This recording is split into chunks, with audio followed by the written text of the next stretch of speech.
because it is said that most postmoderns would love, to dance, so they don't care about the basic. If we could take this and fix some problems, what about for the talents, maybe, yeah, that's a good question. Definitely. So maybe it's a question that most of the teams usually have. Welcome to Energ-Aid. I am your host, Adela Chokoto. Today I have a topic that's very important to me, and I hope that it will bless you. It's called perseverance, and the subheading is Never Give Up. You know, all throughout my life, I've never really been the type to give up on things. I will get up on my feet, back on my feet, as many times as I can, just to try again. And I believe that this is something that all of us should be doing. I remember when I was about 7 years old, my mom reminded me of this the other day, that I told her, don't give up because God hasn't given up on you. And this has been you can call it a motto for my life, that, never give up because God hasn't given up on you.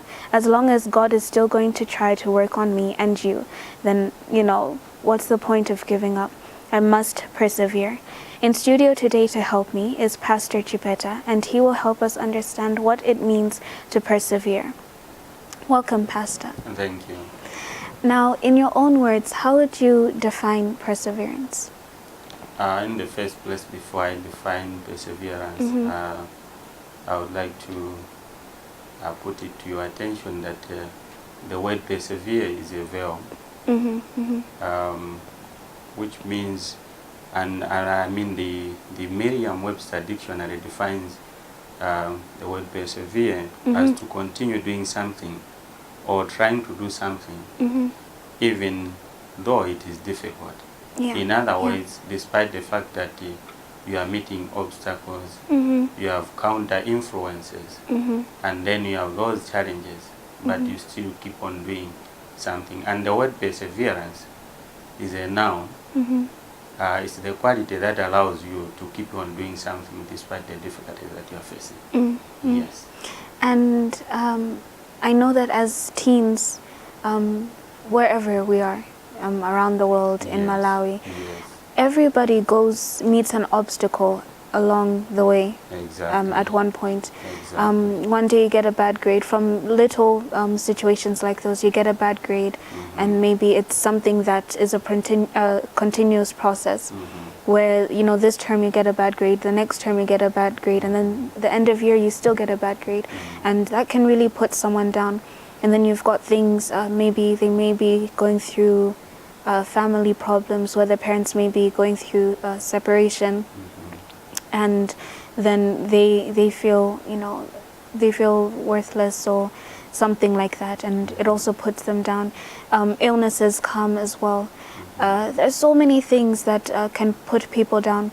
In fact, it reminds me of my friend. I hope I'm allowed to share this story. Yes, exactly. But for a long time in our class at church, our early teens class, she was the happiest person ever. She was always smiling, always smiling. And for about 2-3 years, we were in that same class, and we would talk to her. Sometimes she wouldn't be at church, but when she came, you just knew she was there. She just lit everybody's day. She was just very sunny, until this one time our teacher said to us, you people don't know each other, because even though we were in the same class, we didn't really interact as much. I had my own group of friends. Everybody had their own little groups of friends.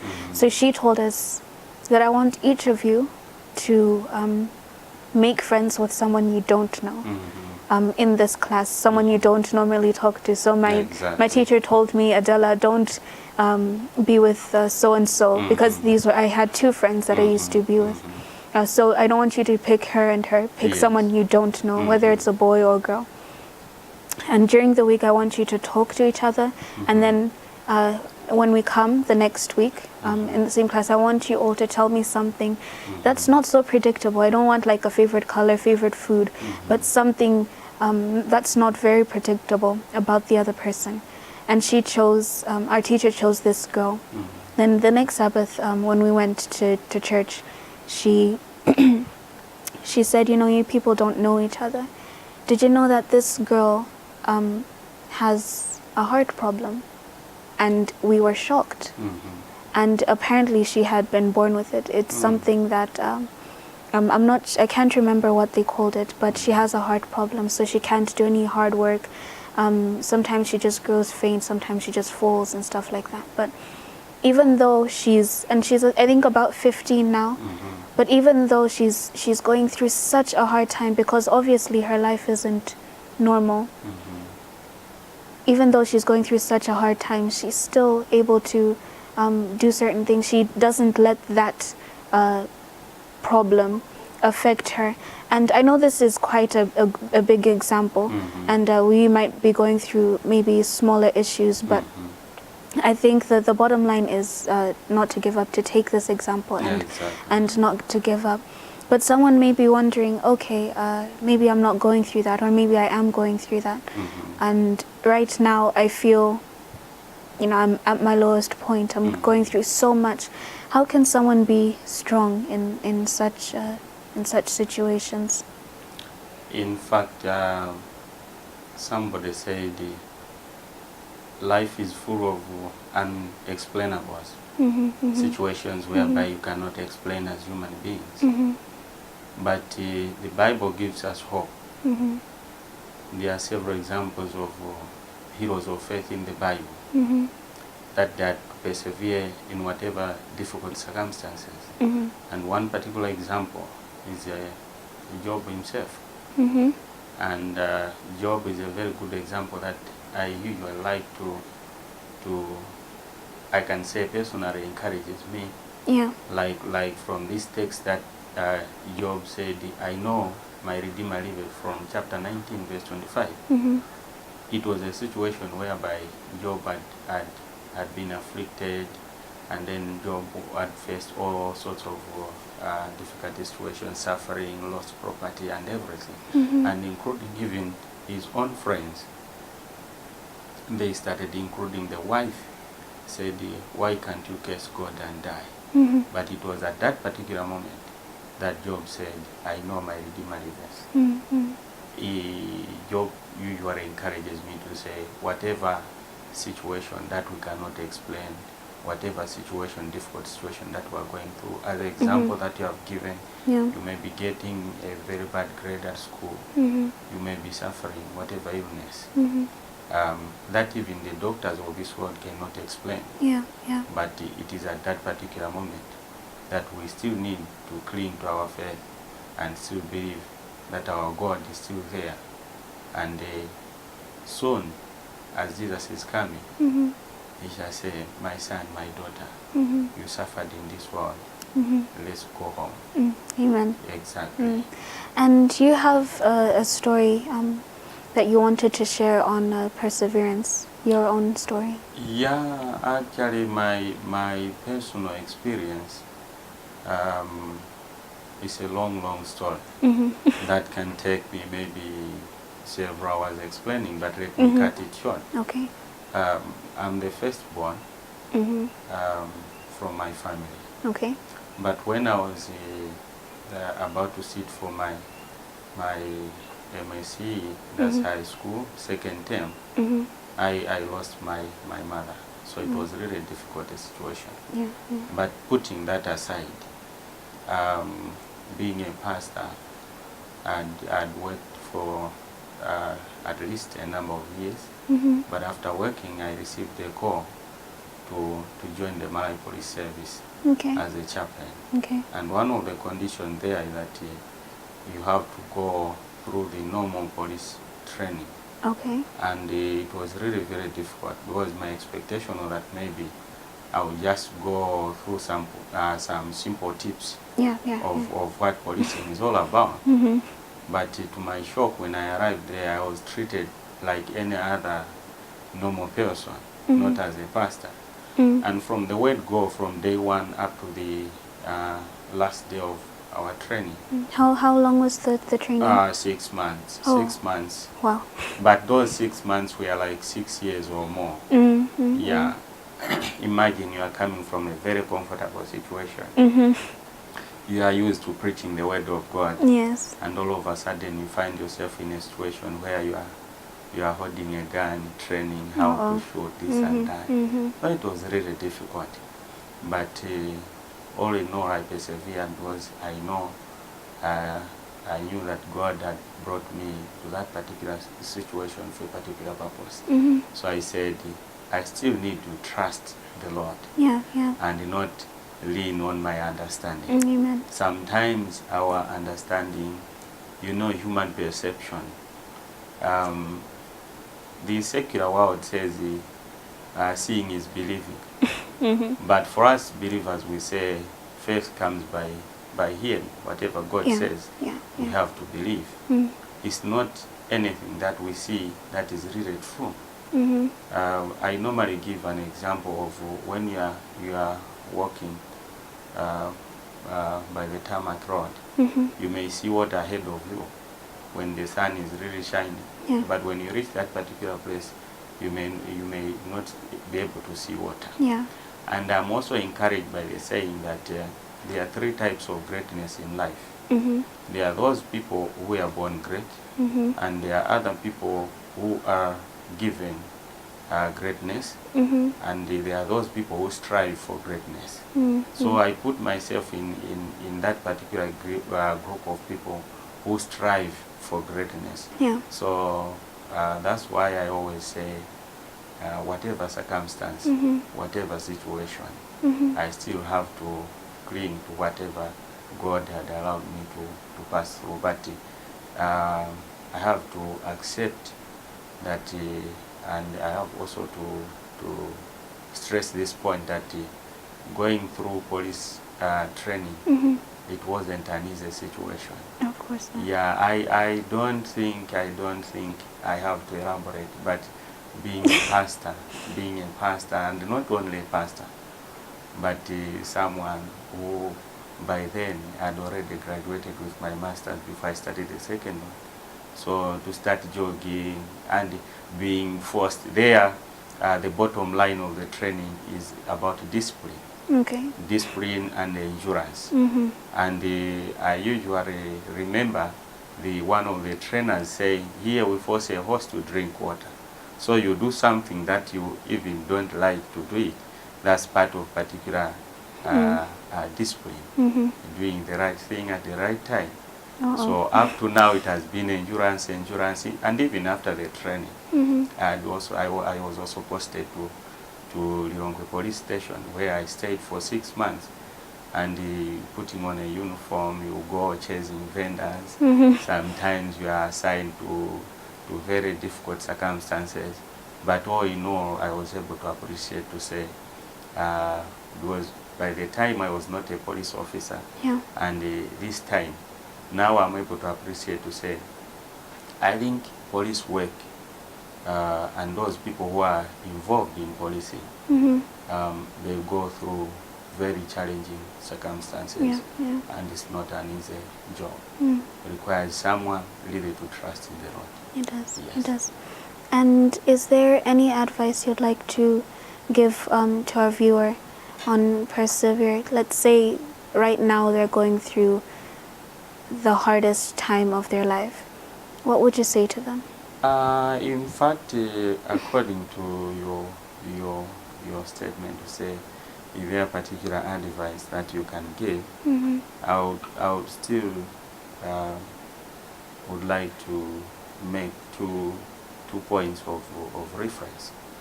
There are some people in the world that have achieved whatever they wanted to achieve through perseverance. And I would like to mention some personalities, the likes of Nelson Mandela. Yes. Stayed in prison for 27 years.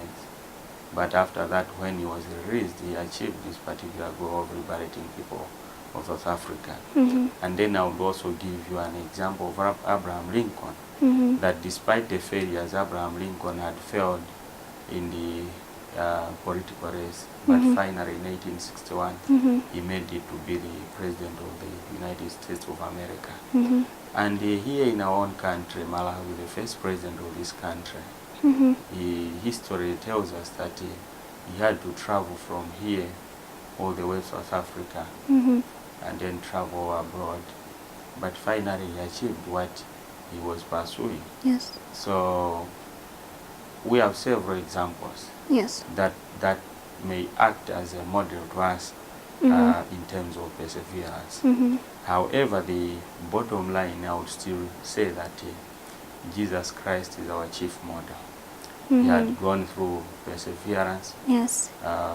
with a particular purpose of serving man. He had all the opportunity living in heaven to say, I think enough is enough. I don't need to die on the cross. Yeah.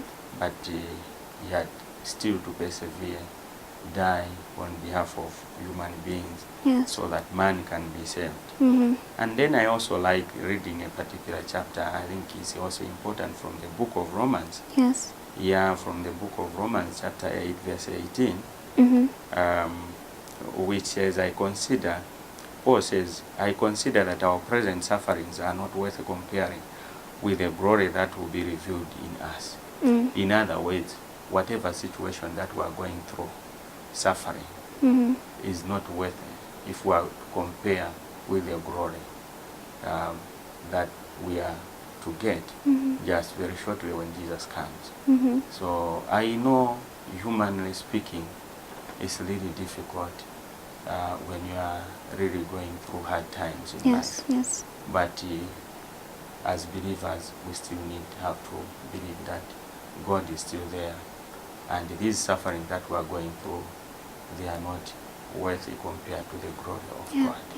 Yeah, I think that's the particular advice that I may give. But otherwise, humanly speaking, there are really some situations that we as individuals, when we go through, we tend to ask and question to say, Why? does God really exist? Why me, Lord?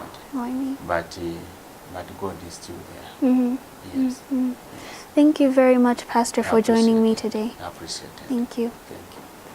Now let's listen to a song done by All for One entitled Battlefield. Now I'm on the battlefield for my Lord, for my Lord. Yes, I'm on the battlefield for my Lord. Well, I promised him that I would serve him till I die. Now I'm on the battlefield for my Lord. I was alone and I know I was a sinner too. I heard a voice from heaven saying there is work to do. I took my master's hand and I joined that heavenly band. Now I'm on the battlefield for my Lord. Now I'm on the battlefield for my Lord, for my Lord. Yes, I'm on the battlefield for my Lord. Well, I promised him that I would serve him till I die. Now I'm on the battlefield for my Lord. Well, I lost my flag in battle, but my staff is in my hand, and I'm taking it to Jesus over in the glory land. He listened as I cried, saying, sinner, come on home. Now I'm on the battlefield for my Lord. Now I'm on the battlefield for my Lord, for my Lord. Yes, I'm on the battlefield for my Lord. Well, I promised him that I would serve him till I die. Now I'm on the battlefield for my Lord. Now I'm on the battlefield for my Lord, for my Lord. Yes, I'm on the battlefield for my Lord. Well, I promised him that I would serve him till I die. Now I'm on the battlefield for my Lord. Well, I'm fighting for the kingdom. The battle's almost won. The trumpet will be sounding at the coming of the sun. Well, I'll lay my armor down, pick up my robe and crown, and I'll walk in the golden streets with my Lord. Now I'm on the battlefield for my Lord, for my Lord. Yes, I'm on the battlefield for my Lord. Well, I promised him that I would serve him till I die. Now I'm on the battlefield for my Lord. Now I'm on the battlefield for my Lord. For my Lord. Yes, I'm on the battlefield for my Lord. Well, I promised him that I would serve him till I die. Now I'm on the battlefield for my Lord. Now I'm on the battlefield for my Lord.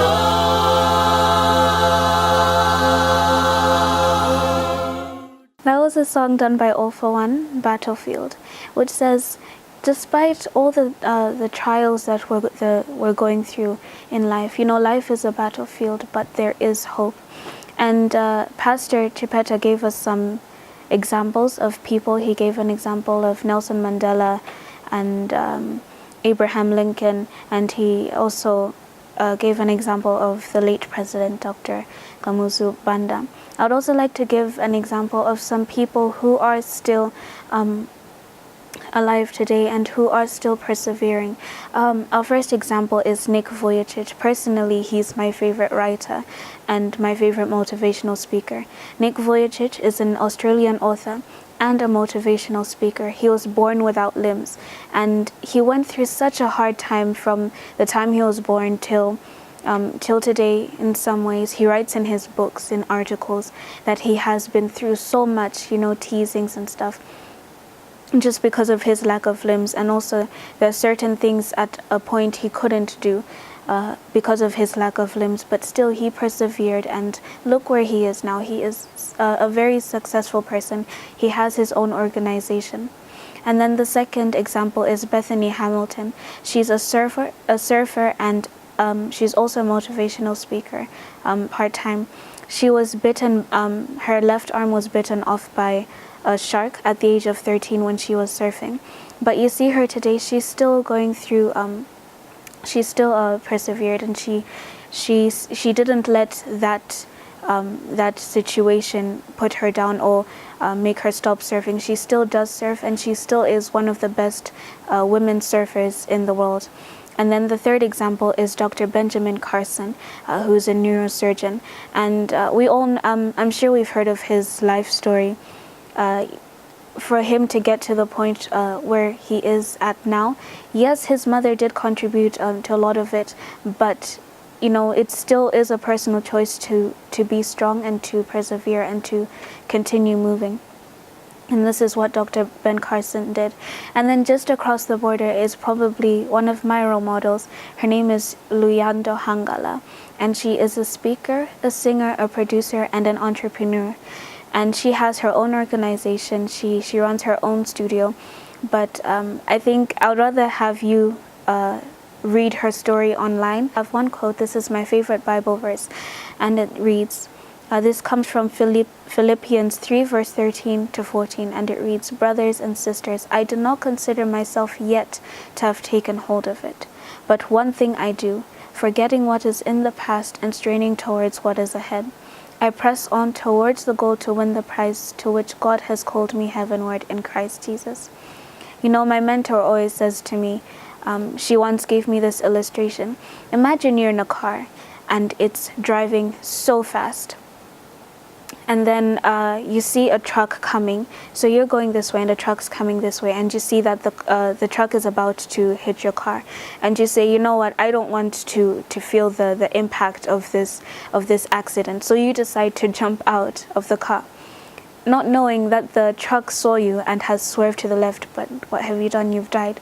So what she always tells me is you just need to hang in there, hold on to your seat, because sooner or later, you know, this will pass. It may not be now, it may not be tomorrow, it may not be in the next 5 years, but soon, whatever you're going through will pass. And what I would like to say to you, and what Pastor Chipeta has also said, is don't give up. And I remember Alice Msoya also said, yes, it may be difficult, the trials that you're going through, but difficult does not mean impossible. So keep striving, keep working hard, keep trying and trying and trying, keep praying, keep trusting in the Lord, and don't give up. Never ever give up. And so I hope that this program has blessed you. You're with me, your host, Adela Chogoto, right here on Hope Channel Malawi with your program Energ-Aid. Remember, you can do all things through Christ who strengthens you.